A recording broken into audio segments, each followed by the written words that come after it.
السنه دي استخدمت البلانر دي زي ما قلت لكم اول السنه وظبطتها زي ما انتم شايفين. بس جيت في الاخر حوالي على شهر 9 حسيت ان هي مبقتش عمليه قوي بالنسبه لي، عايزه مساحه اكبر للكتابه، عايزه الاسبوع كله يبقى قدامي في نفس الصفحه، فحسيت انها مش مناسبه معايا. فاشتريت بلانر تانية من اي كرافت، هعمل لكم عنها ريفيو، او تقريبا انا عملته بس ما حطيتش اللينك لسه. فعملت ايه، رحت في شهر 9 استخدمت البلانر دي مش مؤرخه، لكن تقسيمتها حسيت انها مناسبه بالنسبه لي اكتر.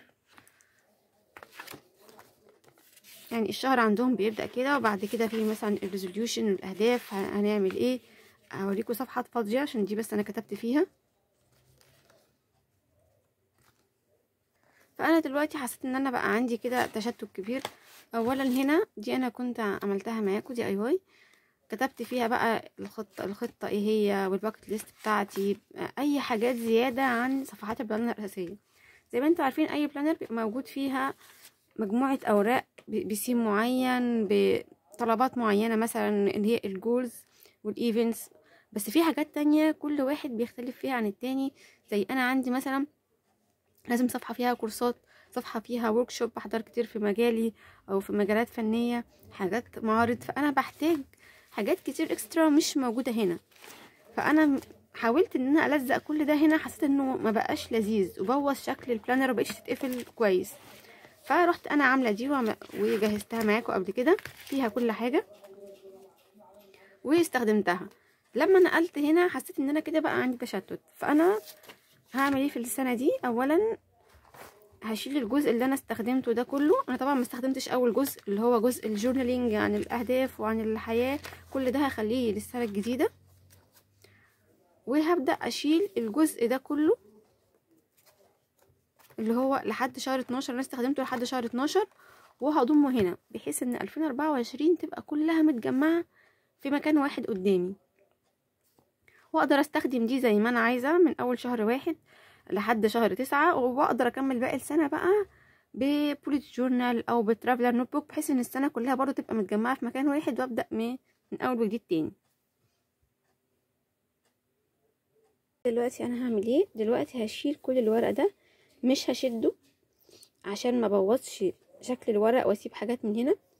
فانا هقصه، هحاول اقصه كده جزء جزء لحد الصفحه دي، وبكده يبقى انا عندي من اول شهر 9 لحد شهر 12 مجمعين. هحطهم هنا، هحاول لو عرفت الزقهم، لو معرفتش هجمعهم كلهم باي بيبر كليب واحطهم هنا تاني.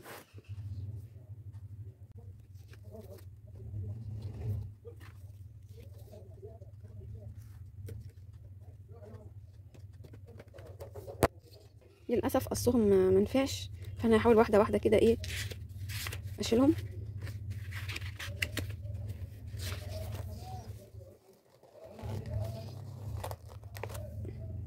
قدرت اشيل اول شهر، هجيب بقى تاني شهر. هما ما بيشيلوش غير مثلا ايه 3 انا جربت اشيل مجموعه على بعضها ما نفعش. انا كده خلصت كل ورق لحد شهر 12. شهر 12 لسه سايباه عشان احنا لسه في ورق اكتب، وفي الاخر بقى هفصلهم طبعا، هقسمهم شهور عشان يبقوا باينين، وبرده هدبسهم من هنا واعمل. دلوقتي انا جمعتهم بالدباسه، شهر 9 شهر 10 شهر 11 وشهر 12 برضو هعمل فيه نفس الكلام. بس طبعا قبل اي حاجه خدت طبعا كل الاحداث والحاجات اللي انا احطها هنا في الايفنت دي فيوتشر لوج، وريتها لكم ازاي بعملها قبل كده كذا مره. كل حاجه فرغتها هنا، وبعد كده بقى هبدا اجمعهم وهحطهم في البلانر بتاعه 2024 عشان ابدا في السنه الجديده ما يكونش فيه زحمه، ما يكونش فيه اي حاجه من اثار السنه اللي فاتت، وابدا سنه جديده. طيب هستخدم ايه السنه دي؟ انا السنه دي كنت عايزه استخدم حاجه اصغر شويه، بحيث ان سنه 25 ان سنه 24 استخدمت الكبيره دي، واستخدمت برضو الكبيره التانية زي ما قلت لكم في الفيديو اللي فات. فانا كنت عايزه استخدم حاجات صغيره، بس اللي عندي طلع صغير قوي فهجرب. دول كانوا من نوتا بوك وشكلهم كيوت جدا، انا عايزه استخدم حاجات كيوت وفي نفس الوقت عمليه، فانا هجرب. عندي دول وعندي دول، دي 6 شهور عملت لكم عنها ريفيو قبل كده. دي واخده سنه، بس انا حاسه ان دي هتبقى صغيره على استخدام سنه، لان المربعات هنا صغيره في الكتابه، ممكن اخلي كل صفحة اسبوع، على اساس ان اخلي دي مثلا هي تستخدم كأنها مثلا 6 شهور، ودي اكمل بيها 6 شهور. يعني المساحة هنا للكتابة واسعة شوية في الأسرية. فانا هجرب نفسي الاول في دي خلال السنة، اشوف في السنة هتبقى كافية ولا لا، عشان بحيث ان يعني هنا متقسمة، في هنا في هابتس، وفي كمان شهر صغير. انا بحتاجش مساحة كبيرة في الشهر اكتر من كده. انا كانت مشكلتي كلها في جزء الجورنالينج اللي انا بعمله، اللي هو هحط فيه الورك شوبس اللي بحضرها، الكورسز، الحاجة اللي هعملها تراكس. مثلا عندي حاجات عايزة اعملها لمنتال هيلث، حاجات من هابتس معينة مش ممكن هتكفي في دي. فانا فكرت ان انا ممكن اعمل جزء الجورنالينج بتاعي هنا زي ما انا مثلا كنت عاملاه في هنا، لو فاهمين قصدي. يعني هنا مثلا كاتبه اهدافي، الورك شوبس اللي هحضرها، يعني حاجات كتير. فعشان كده انا عايزه حاجه بالمساحه دي. ففكرت بقى ان انا احطهم كلهم ال3 في ترافلر نوت بوك، وهزود عليهم. كانت عندي inserts من ترافلر تانية مكنتش بس استخدمتها، فهزود عليها ده، بحيث بقى لو حبيت لقيت المساحه صغيره في الجزء الاسبوعي وحبيت ازود مثلا حاجه يوميه او تفاصيل، اروح كاتباها في دي. هو الطول بتاعهم يعني اللي هي الجاهزه بتاعه الترافلر اطول سنه، بس انا هجرب دلوقتي انهي ترافلر تمشي. انا عندي كذا واحده، عندي واحده بالسيم ده، عندي واحده تانية بالسيم ده. فانا هشوف عايزه حاجه شكلها حلو وفي نفس الوقت تكون مريحه. يعني انا السنه دي كنت بستخدم الاخضر اللي هو بتاع اي كرافت، فانا مش هستخدم الاخضر دي، وهي هستخدم اللون ده.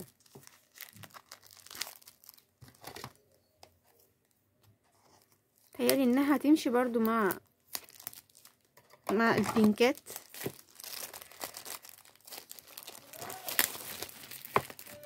هي بتيجي جاهزة كده،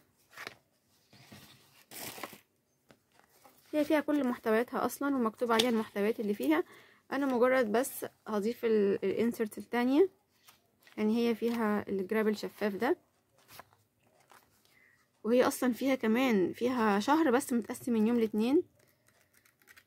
يعني اللي كنت بجيبهم قبل كده ما كانش فيهم التقسيمات خالص، كانت اوراق مسطرة عادية واوراق مربعات، والجزء اللي في الاخر ده حاجات للعناوين وحاجات لارقام التليفونات.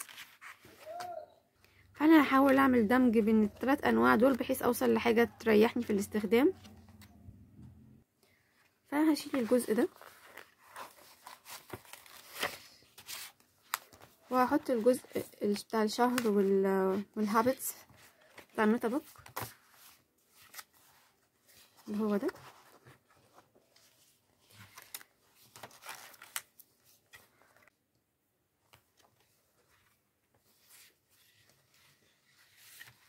فزي ما انتوا شايفين عندنا هنا بس استكين. فانا هعمل ايه، هجمع كل 2 نوت بوك مع بعض، وبعد كده هروح ربطهم، بس احطهم بالترتيب اللي انا عايزاه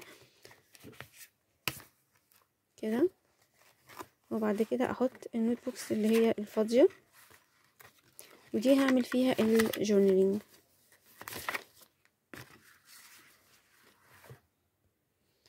انا هجمعها عن طريق استخدام الاساتك. هجيب نص النوت بوك دي واجيب نص النوت بوك التانية،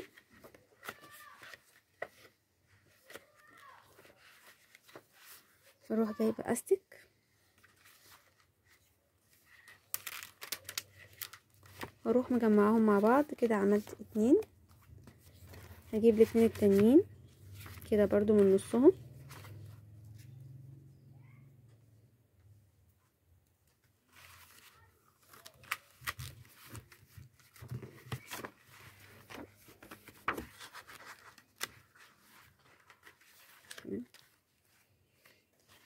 قبل ما احطهم بقى هنا في الترافلر بتاعتهم. مهم جدا نعمل حاجه، انتوا زي ما انتوا شايفين كده ان هي دايما واقفه مش مفروده. فاحنا لما بنجيب اي حاجه بتبقى بالمنظر ده او كتاب، لازم نحاول نفردها من الناحيتين. وانا قلت لكم على الموضوع ده قبل كده. نجيب عدد متساوي من الورق يمين وشمال، نضغط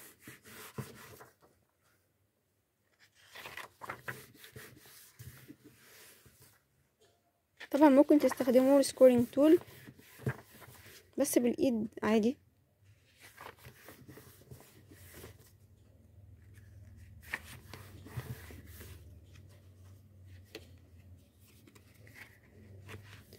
بشويش جدا بس بقت مفرودة بكل سهولة.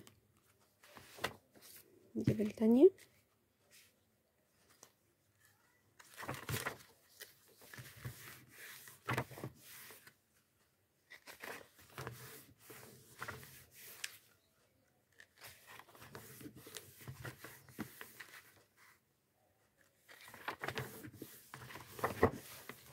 لازم كده الضغط يمين وشمال بالتساوي بحيث ان كلها تتفرد.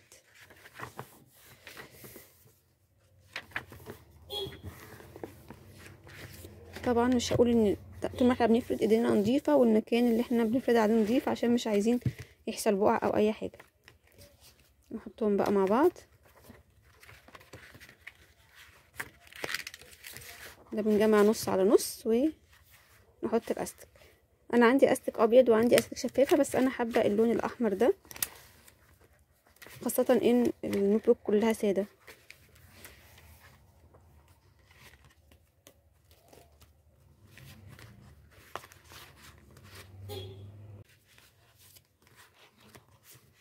هبدأ بقى اجمعهم، يا اما احط الاستك هنا يا اما احطه في نص اي واحده منهم، بس انا افضل انها تبقى بين اتنين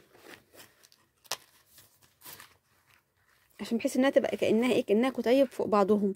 انما لو انا خدتها من النص هتحس واحده عاليه وواحده منخفضه.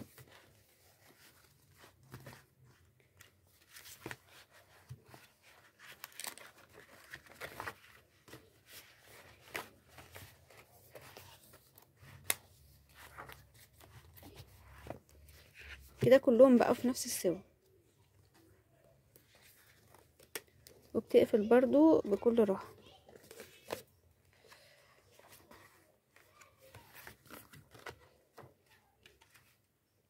بعد كده بقى هصمم جزء الجورنالينج اللي في الاول اللي بعمله كل سنه، وهبتدي احطه بقى يا اما في النوت دي يا اما في النوت دي، وهوريكم كل خطوه ازاي. لازم نعمل طبعا الفيوتشر لوك، دي شيء مهم بالنسبه لي، وانا وريتكم قبل كده الفيوتشر لوك دي هي عباره عن ايه. قبل كده الفيوتشر لوك دي عباره عن ايه في كذا حاجه، بلوت جورنال كذا حاجه احنا عملناها. هوريكم ازاي دلوقتي، اللي هي بنقسمها على شهور فوق وتحت ال 12 شهر، وبنكتب تحت كل حاجه اي ايفنت او اي حاجه حصلت او هتحصل بنكتبها تحتها. طبعا انا مخبيه كل ده عشان كاتبه حاجات طول السنه، والسنه خلصت الحمد لله على خير، فكاتبه الحاجات اللي انا انجزتها طول السنه، سواء مشاريع عملتها فنيه، مشاريع ليها علاقه بدراستي، كورسات، اي حاجه، التزامات ماليه، فكل حاجه انا كاتباها بكتبها في الفيوتشر لوك دي. نظرا لان الفيديو طول فانا هعمل فيديو تاني منفصل واحده واحده ازاي بكون الفيوتشر لوج، وان شاء الله في الفيديو الجاي لو تقدروا تجهزوا الحاجه وتعملوا معايا خطوه بخطوه يكون افضل، واشوفكم ان شاء الله في الجزء التاني.